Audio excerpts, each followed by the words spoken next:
Good afternoon, everyone. My name is Dorothea. Welcome to my YouTube channel. Today is Thursday. I'm earlier because, well, I like to finish up Judaism. And today, this afternoon, I had some time, so I decided instead of coming Saturday, I come today. Okay? So, today I like to introduce some sects from Judaism, like the Maccabees, the Pharisees, the Essenes, and so forth. So, let us start, okay? The Maccabees, who were Jewish rebels taking control of the Judea Empire. The Maccabees are the founders of the Hasmonean dynasty, which ruled from 167 BCE to 37 BCE. This kingdom was fully independent from 110 to 63 BCE.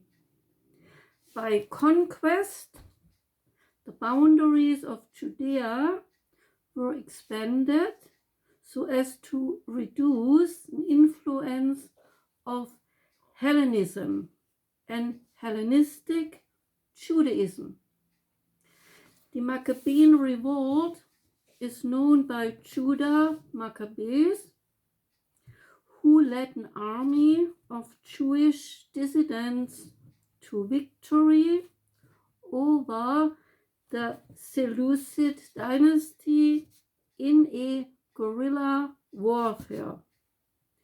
This guerrilla warfare was first directed against Hellenizing Jews. They were heavily influenced by the Greeks, and the Maccabees were out to destroy the pagan altars and the pagan customs in the villages. As a result, there were many battles fought, but the Maccabees eventually gained victory and they cleansed the temples.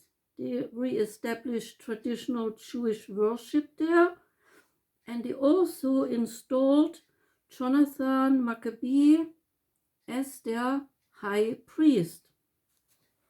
The Jewish festival, known as Hanukkah, is dedicated to the victory of the Maccabees that we can read in the second and the fourth book of the Maccabees about the martyrdom of 7 Jewish brothers, their mother and their teacher. Now we come to the Essenes. They are a Jewish sect, a separatist group that became into being due to conflict of the Maccabean age and events.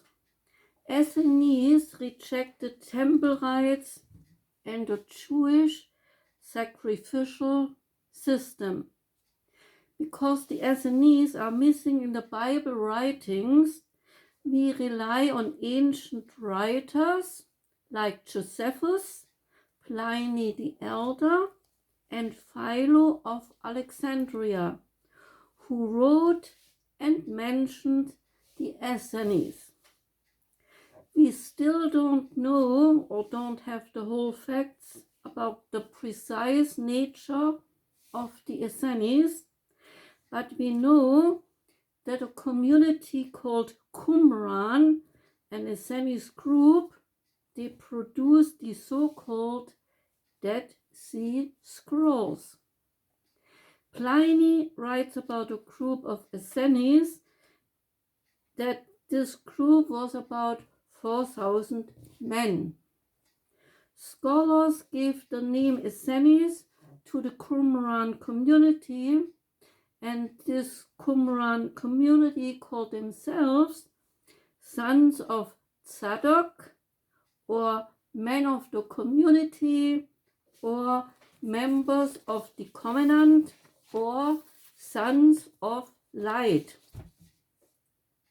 They also are referred to as the modest ones and the silent ones. The Qumran Essenes separated themselves from Judaism at large, and they devoted themselves to personal purity, and they prepared themselves for the final war between the sons of light and the sons of darkness.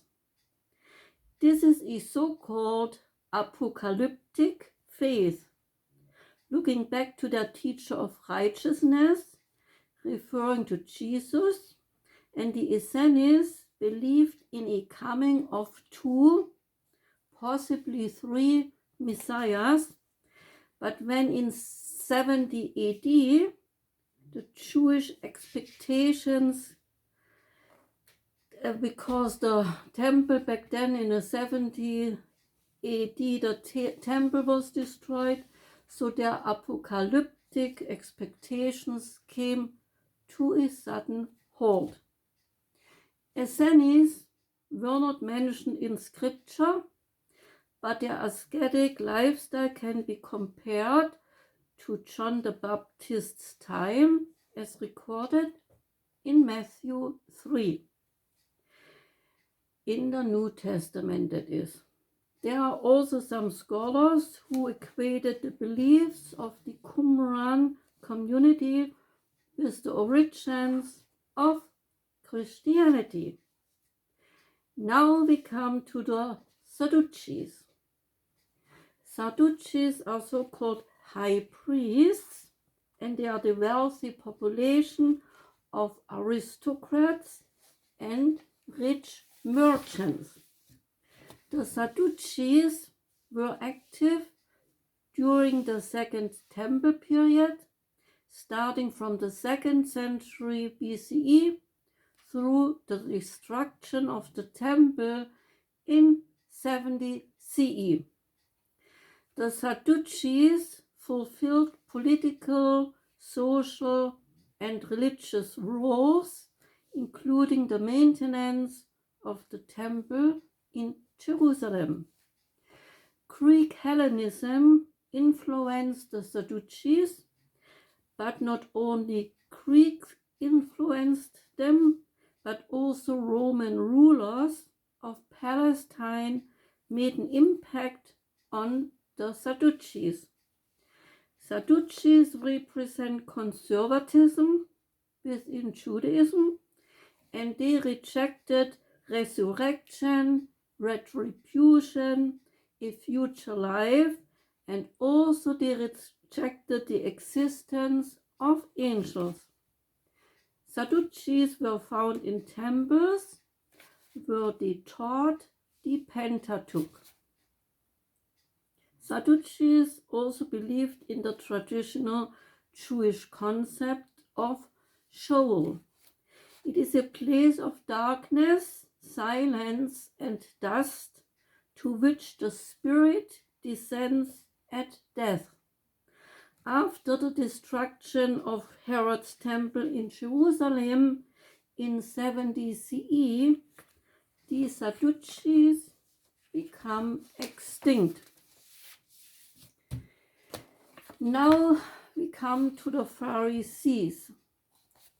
The Pharisees saw themselves as the righteous, but instead were full of wickedness, greed, and self-indulgence. Like all Jews, the Pharisees believed that God created the world and chose Israel as his chosen people, and rewarded and punished them according to his law. Pharisees were in constant disagreement with Jesus on a number of issues. In Matthew 23, we can read that Jesus criticized the Pharisees for their practices of purifying the outside of drinking cups and their dishes, while the inside of them were full of greed and self-indulgence. Maybe the Pharisees can be best understood by a Jew called Saul, who later becomes Paul. Saul was a man who participated in the persecution of the early disciples of Jesus. Now we come to the Sanhedrin. The Sanhedrin were the supreme council and tribunal of the Jews during post-exilic times, headed by a high priest and having religious, civil, and criminal jurisdiction in Palestine. These official Jewish councils operated in Palestine under the Roman rule. Sanhedrin means sitting together in an assembly or council. Such a group was either made of 23 or of 71 elders known as rabbis after the destruction of the Second Temple. And these rabbis were appointed to sit as a tribunal in every city. The Sadducees were active during the Second Temple period, were they started from the 2nd century BCE through to the destruction of the temple in 70 CE. And some say that the Sanhedrins were made up of Sadducees, and others claim they were made up of Pharisees. After the destruction of Herod's temple in Jerusalem in 70 CE, the Sadducees became extinct shortly after. Now a little bit about the scribes of ancient times mentioned in the Bible, also in the Hebrew scriptures.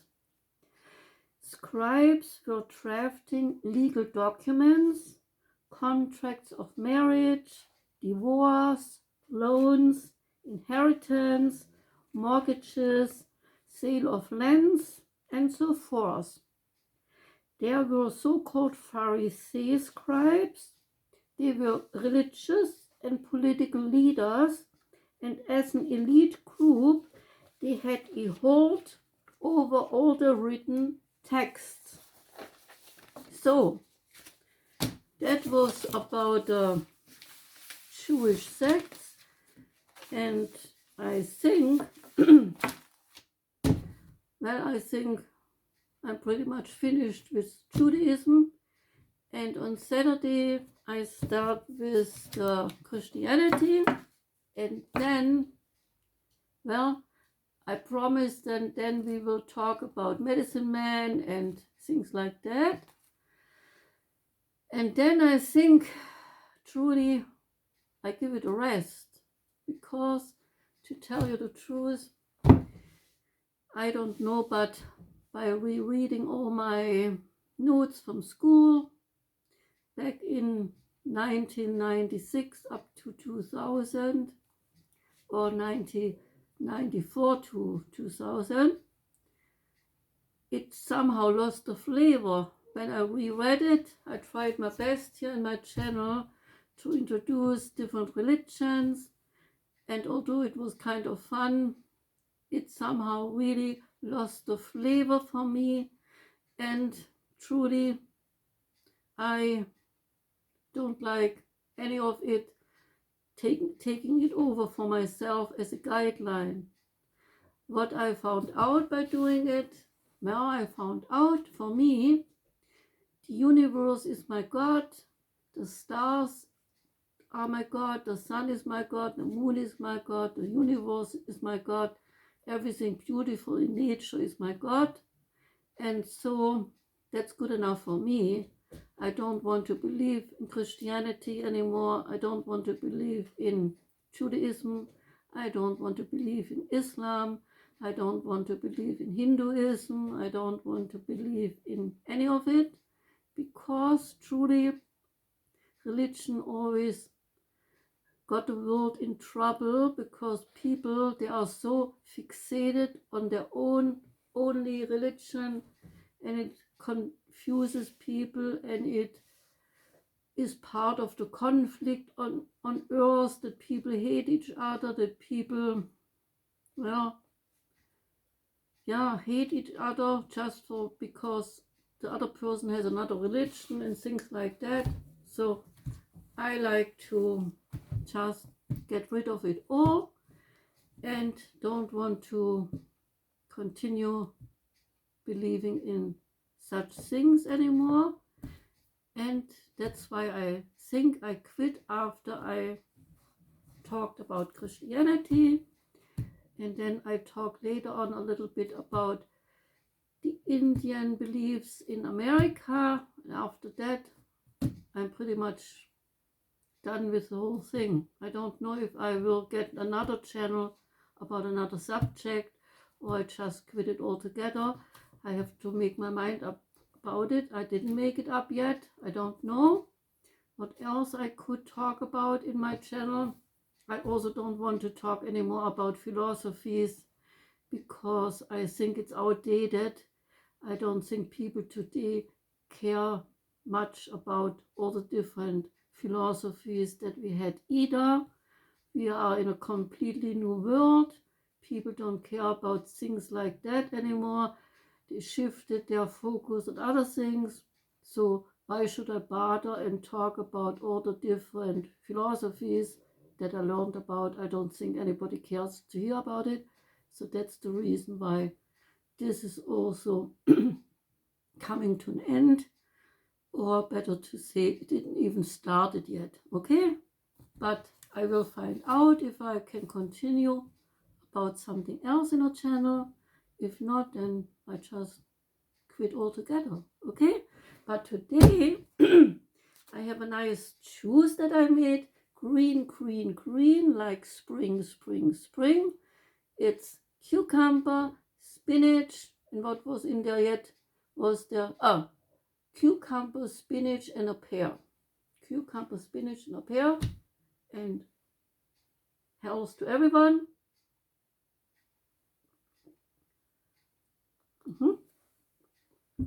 Wonderful. So, what else can I tell you? There's not much to talk about. I want to say thank you to everyone who gave me a chance to have. In the beginning, I had fun. I really had fun in the beginning, rereading my school notes, going through all the books and all the things that I learned. It came back to me. It was fun. I enjoyed it. I still enjoy all my notes and everything that I learned. I think it was not a waste of time personally for me, because it enriched my life, and it enriched my thoughts about things, my understanding about different religions on earth. All that was not a loss of time. This was not a loss of hard work that I did in school to get good grades. But it's somehow, well, it's no longer, I cannot no longer have the same passion that I had back then. The passion is gone for it all, and so I think it wouldn't be right for me just to keep on going in something that lost its flavor, and I shouldn't pretend that it still has a flavor if it doesn't have a flavor. I like to be honest and tell you it has lost its flavor to me, and I don't see a way to continue and successfully continue. And I think if you have a YouTube channel, it should be successful, or else there's the need to continue doing it, okay? So my channel really wasn't successful in any way. I don't have any subscribers. Nobody cares to listen to what I have to say. And does this mean that what I did was a waste of time? No, I don't think so. I don't think in these terms. I don't think that somebody who has 5,000 subscribers, 10,000 subscribers, 100, 200, 500, a million, that this is necessarily a sign that they are talking about things that we should all know, because we have lots of channels, YouTube channels. We have very many successful tarot readers, and although I myself watch them and I like tarot and I care about horoscopes, I think we had more than enough of them and they all do pretty well, and I could now go and start learning my cards. I have some tarot cards. I could learn it to do it well, then open up a new channel and become also a tarot reader. That would be a possibility, but I don't want to do that because it was not my call to do it in the first place. So I'm not doing it just to be successful and get lots of subscribers.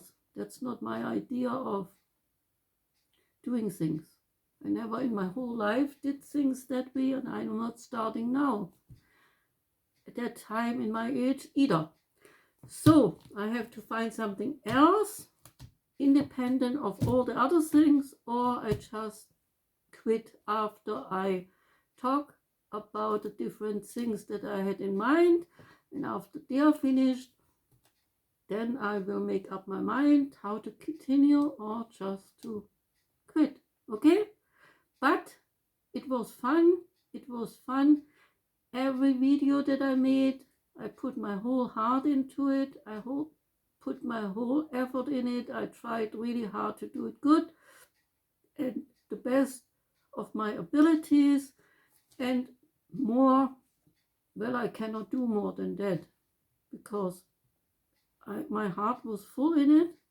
I liked it, and so if I have to close down the whole thing after the few other videos that are planned to finish it up, then I won't feel bad about it at all, because I know that I myself put all the work in it the best to my ability, and more I cannot do. Okay, so thank you very much, and on Saturday I will make the video about Christianity, and then we see from there how I continue. Okay, so thank you very much.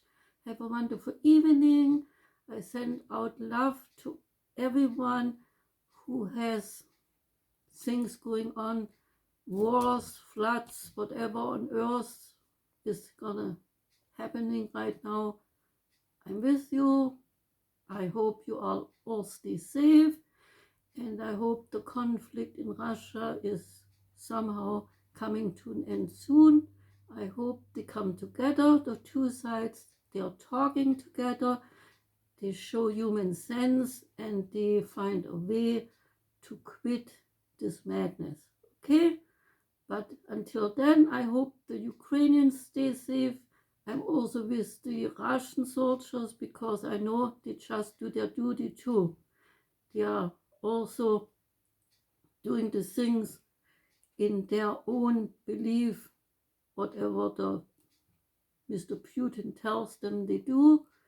And it's not the first time in history things like that happen, where we have two sides that cannot find a consensus, but I hope to find a consensus, because in the end nothing is won with fighting wars. Okay, so I hope that they will find a way.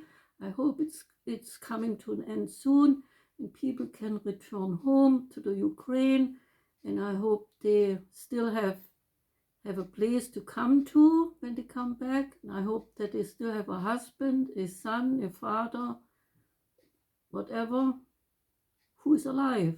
Okay, so that was it for today. Thank you very much and goodbye.